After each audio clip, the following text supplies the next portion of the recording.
Hello, my name is James Ritson and I am the product expert for Affinity Photo. I'm going to show you how to use astrophotography stacking in the recently released version 1.9 of Affinity Photo. Now, I am a really keen astrophotographer, so this feature is quite close to my heart. It allows you to stack multiple exposure deep sky data and apply various calibration frames for an end image with more fidelity that you can effectively tone stretch and retouch. Let's get into it. So first of all, to begin stacking, we need to go to File and New Astrophotography Stack. This brings us into the Astrophotography Stack persona or workspace. Across on the right here, we have the Files panel, and this is where we are going to add our light frames, which comprise the actual deep sky data, and then all of the various calibration frames as well. So let's choose light frames, go to Add Files, and for this example, I'm going to be stacking some data of the Orion Nebula. And if we just have a look in the lights folder here, I've got hydrogen alpha and oxygen data. So I'm going to do a narrowband by color composition. Let's start with the HA data. I'll just select all of my fit files here and click open.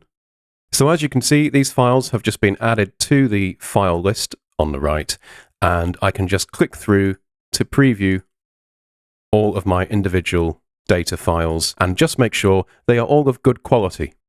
Next, I will move across to the bias frames, and then I'll just go out to my top level folder, find the bias folder, add all of those frames. Dark frames, let's add those now.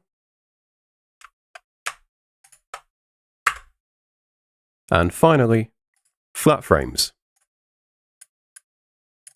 I've got different flat frames for both filters that I'm using, so let's go into the HA folder for now and add those files. So for any viewers who are unsure, let's just quickly recap what these calibration frames do.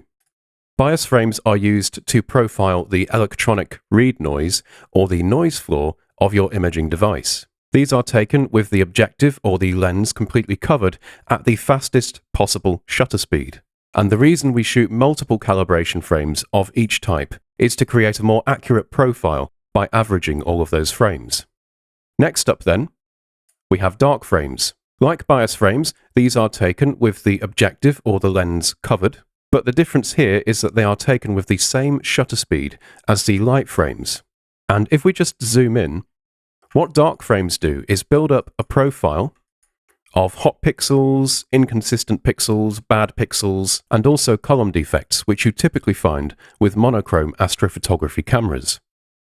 For this example, we don't have any dark flat frames, but these are very similar to the bias frames. The lens or objective is covered, and the shutter speed is set to the same value that is used to photograph the flat frames. Now, the flat frames are used to remove vignetting, dust spots, and any other artifacts that are present either on the imaging sensor or on the lens or objective.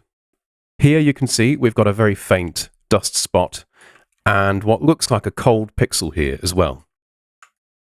So generally, for your imaging sessions, it's a good idea to get at least flat and dark frames, with bias frames and dark flat frames being a bit of a bonus. Because what happens is they are used to calibrate each light frame before the light frames are registered, aligned, and stacked together. So calibration frames not only help by reducing noise and cleaning up the images, but they can also be invaluable for the actual alignment process. Because the software aligns by star detail, you don't want hot pixels and other pixel defects being mistaken for star detail because it might hamper the alignment process. Speaking of bad pixels, we can gain some more control over the bad pixel map that is generated from the dark and flat frames. So to do this, we go over here and select the bad pixel map tool. Now, if I just zoom in, you will see that bad pixels are highlighted in red.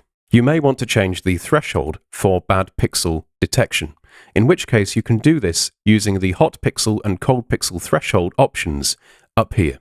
You will need to experiment and find a value that works for your particular setup. For this one, I might actually change the hot pixel threshold to 1, and as you can see, more bad pixels start to appear on my document view here. This is going to be sufficient for my particular setup. So now that everything is ready for the stacking process, I can click Stack up here. Okay, here is our stacked result. Let's click Apply. And what happens now is we move back to the main photo persona or workspace. And on the Layers panel here, we have a pixel layer, which is our stacked deep sky data, and then some tone stretching courtesy of levels and curves adjustment layers. So to stay organized, I'm going to click into my pixel layer text here and just rename this to HA. So that is my hydrogen alpha data. We've now got to do the same process for the oxygen data. So let's go to File, New Astrophotography Stack, and we will repeat the process this time for our oxygen data. We're using the same bias frames, the same dark frames, but then we just want to use the different flat frames that correspond to the oxygen filter. Okay, and as before, let's just use our bad pixel map tool. Our hot pixel threshold up here is still set to 1, which is good enough for me, so let's click Stack to begin stacking the oxygen data. Okay, once we've got our stacked result, as before, let's just click Apply, and then I'm going to rename this pixel layer to the oxygen designation. Okay, this is where the fun part begins. So we're going to bring our data together and color map it. I'm going to copy this oxygen layer, so that's Command C on Mac, Control C on Windows, and paste it into my HA document. So I've just pasted the oxygen layer above the hydrogen alpha layer. Now I'm going to select both layers, set the blend mode to Add, and we've got a bit of an issue here, which is that the layers are not aligned. Not a problem, we've got both layers selected, so we can go to Arrange and Align Layers by Stars. There we go, that was quick and painless. So now let's do the color mapping. I will go to my layer menu here and add a recolor adjustment layer. Now I'm going to map hydrogen alpha to red, so I will drag this recolor adjustment and clip it into the HA pixel layer. So to clip, I just need to offer it to the right here, and you'll see that horizontal blue bar becomes shorter, at which point I can release my mouse button to clip that recolor adjustment into that layer. Now, rather than going back to the adjustment menu to get another recolor adjustment, a quicker approach is just to duplicate the existing adjustment. So Command J on Mac, Control J on Windows, and then just drag this into the oxygen layer, set the hue to 240 degrees to recolor it blue. So this is a bicolor composition. We don't have a third set of narrowband data like sulfur for the green channel information. So we have a couple of choices here. We could just take one of our data sets and recolor it green. But what I'm going to do instead is average both data sets to reconstruct that green information. So first of all, I will duplicate the oxygen data, jump in here and change the hue of the recolor adjustment to 120 degrees. Then I'll do the same for the HA data. So duplicate the HA layer, just bring it up here in the layer stack. It doesn't really matter where it is, but I like to stay organized and have both my green layers together. So then jump in here, change the hue to 120 degrees. But now our green channel information is too overpowering because both of these green layers are set to 100% opacity. If we want to create a 50-50 split average, we can just select both layers and set the opacity to 50%. I'll use 5 on the keyboard for this, just because it's quicker and more precise than using the opacity option up here. And while we're here, I'm just going to switch over to my oxygen data document and close that down for the time being. Okay, now as you may have noticed, Affinity Photo adds a couple of adjustments for us, which perform tone stretching. So if I just hide these, you can see the unstretched data. Now this is fine for general use, but I prefer to use one of my macros, which performs color preserving tone stretching. And it just gives you much more color fidelity as a starting point without having to bring that color back using more adjustment layers. So I will delete these two adjustment layers, go to View, Studio, and Library to bring up the macro library on the left-hand side. I will find my way to my astrophotography macros and apply the color preserving tone stretch. As you can see, this gives us a nice tone stretch, very similar to the one that the levels and curves adjustments provided for us, but the key difference here is that our color information is much more vibrant. This tone stretch is implemented as a non-destructive live filter layer, so I can always just go in and change the options if I want to. For example, I might just bring down the tone stretch strength ever so slightly to about there. Okay, another aspect of astrophotography post-production is being able to control the color balance or color contribution. So for this, I'm going to add a channel mixer adjustment, but crucially, I'm going to add it just above the linear unstretched data layers and not above my tone stretching layers. This will give us the most flexibility with finding a balance. So I think for this image, I will switch across to the green channel and perhaps bring the green slider up slightly, like so, and then switch across to blue, and let's really bring blue up as well. This just helps to neutralize the background color and give us some more neutral colors to start working with. At this point as well, I might just crop away the extreme edges here. So I can quickly bring up the crop tool using C on the keyboard and then just bring my crop handles in like so. Then use return to commit that crop. Let's do some more work with the colors now. So at the top of my layer stack, this time above the tone stretching adjustments, I will add a selective color adjustment. And on the reds, let's experiment with taking the cyan down, pushing that magenta up, and also pushing that yellow up. Then across on the yellows, let's take cyan down slightly, not too much, magenta up slightly, and let's back off the yellow contribution as well. So now we're getting this lovely, rich, golden tone to the nebula detail. Let's take this further though. So across on neutrals, we can just bring the cyan contribution up. That's giving us some nice coloration in the wispier details here. Then across on blacks, I'm actually going to type these values for more precision. Let's just bring cyan up slightly by 1%, and let's reduce yellow by -4. Okay. At this point then, I think I will add a curves adjustment, just to add a bit more contrast and try and separate the background and nebula tones. So to do this quickly, I will use Command M on Mac or Control M on Windows. Let's just click drag and create a node roughly here, I think. Then click drag and create another node that just pushes all of those tones up. The highlights look a little bit aggressive at this point, so let's click drag and add a third node just to bring those down slightly.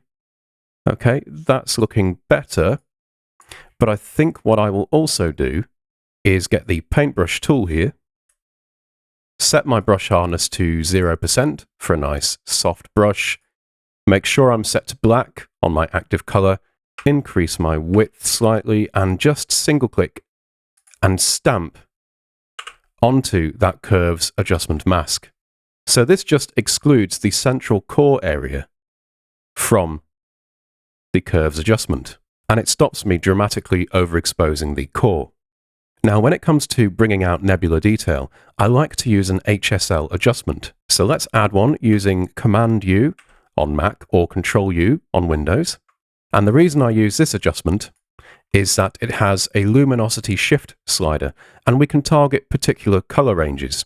So for example, if we move across to the yellows and start to bring the luminosity up, you'll see we can really brighten those yellow tones here. When you raise luminosity, you also lose relative color vibrancy. So you can counteract this by also increasing the saturation shift. But I might prefer the slightly desaturated look maybe at this point, so I won't raise this too much. Now, across on reds, let's do the same procedure. So let's bring the luminosity shift up. And also, I'll bring the saturation up. I love the richness of these tones that we're bringing out so far. Okay, let's close that down. And also at this point, I'm going to hide my macro library panel, as I don't believe I need any more macros for this workflow. So that just gives us a bit more screen space to work with. Now, something that's a good idea when you're doing non-destructive editing is to experiment with layer structure or layer placement. For example, with this HSL shift adjustment, I might use my shortcut to move it up and down in the layer stack. So on Mac, I can use Command and left square bracket. On Windows, that's Control and left square bracket. And look what happens when I move it up and down, under or above other layers. Changing the order in which adjustment layers and other layers are rendered can sometimes have quite a dramatic effect on the tonality. I think I prefer it at the top so far. So now let's move on to enhancing the structure of this nebula detail. And for this, I am going to use a live clarity filter. Now, when I add this filter, it appears on its own as a parent layer. This might not be your experience if you're following along with your own copy of Affinity Photo, and this is because I changed the default behavior on the assistant options up here. So by default, this option, adding filter layer to selection, is set to add filter as child layer, so it immediately child layers into whichever layer you just had selected. This is generally because live filter layers are used for compositing purposes, but for this particular workflow, I want all my live filters as parent layers, so I always have this changed to add filter as new layer.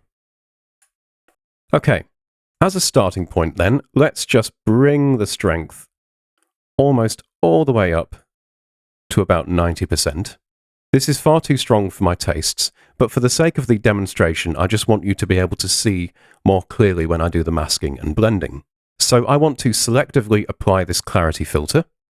Not a problem. First, I'm going to invert the clarity mask by going to Layer and Invert, or I could just use my shortcut. So that's Command-I on Mac or Control-I on Windows. So that clarity mask is now pure black, which means we can get the paintbrush tool, change our color to white. I've just used X on the keyboard to quickly toggle over, and then just paint into the areas that we actually want to affect, like so. Okay.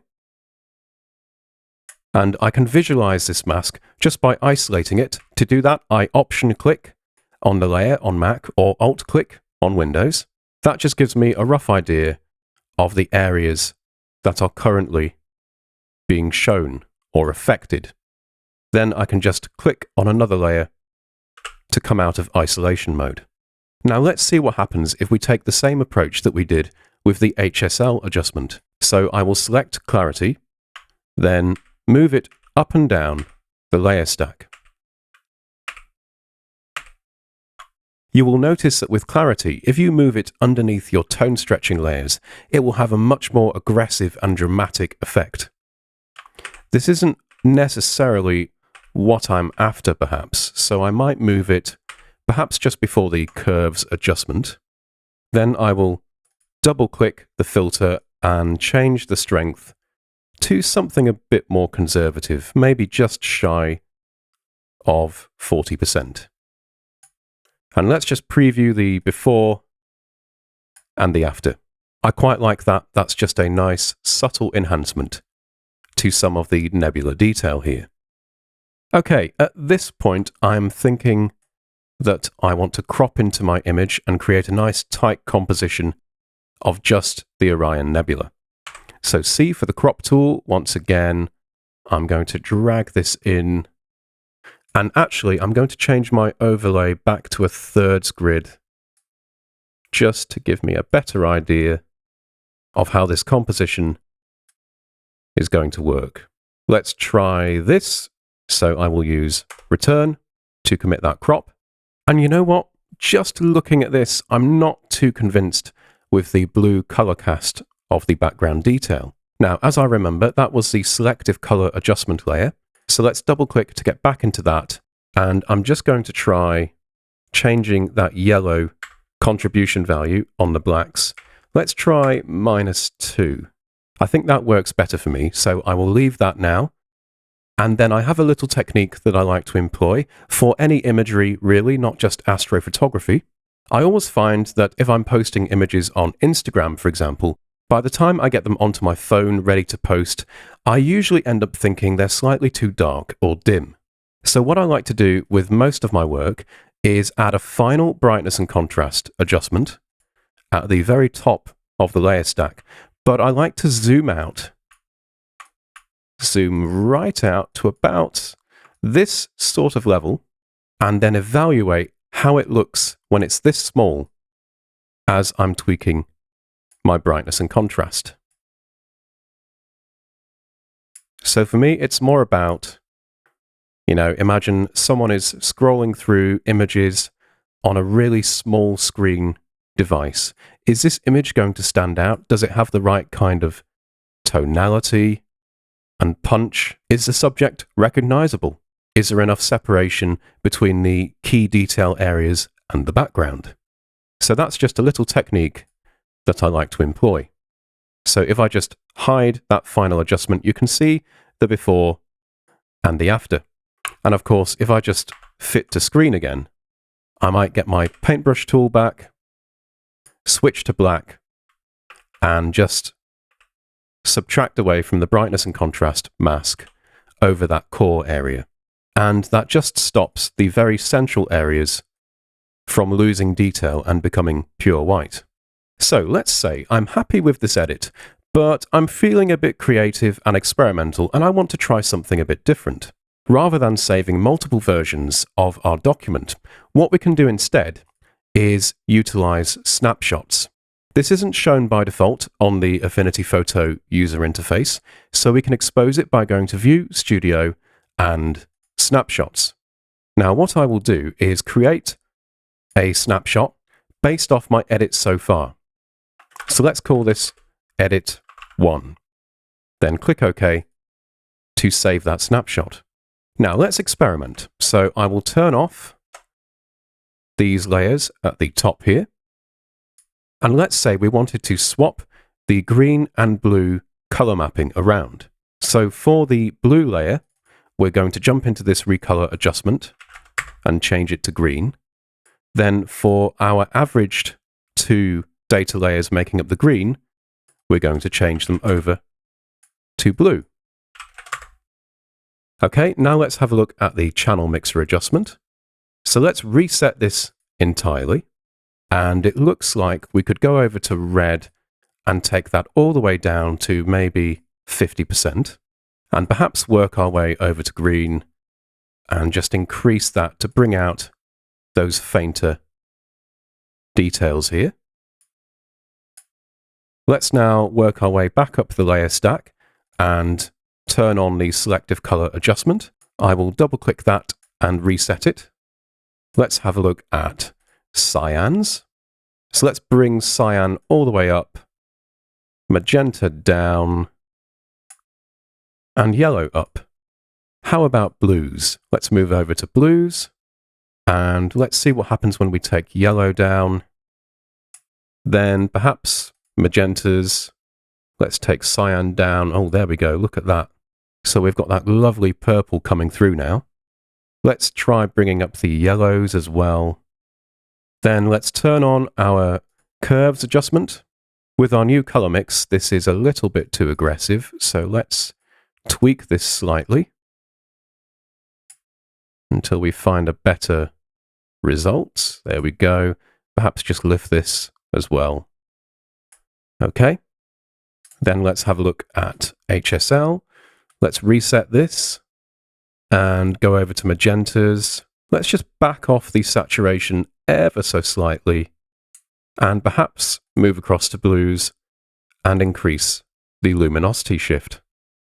Now that we've tweaked our colors, let's turn on the clarity and the final brightness and contrast layers. And because we're having a bit of fun experimenting here, we don't have to stick rigidly to this original roster of adjustments and filters. For example, let's try adding an additional white balance adjustment, and let's just bring the temperature and the tint sliders to the right, just to see what that looks like. Okay, so this is a bit of an extreme result. It's quite out there. Let's save this as another snapshot. We will call this Edit 2. But now what we can do is really quickly jump between our different edits. So if I select Edit 1, I can click Restore Snapshot here, and immediately I move back to the layer stack I had for my first edit. Let's compare and contrast that with Edit 2, which is wildly different. So now I can save all of my different edits and ideas within one document file, and it makes it really easy just to flick between them and audition my different ideas, perhaps see which one I prefer. Something else I use snapshots for quite frequently is for different crops as well. So for example, I might have different crops of the same edit for Instagram, for printing, perhaps for my website as well, and using snapshots is a really nice and quick way of storing and organizing them. Okay, that concludes this astrophotography editing session. I do hope you have found it useful and that it's given you some ideas for your own workflows. Thank you for watching.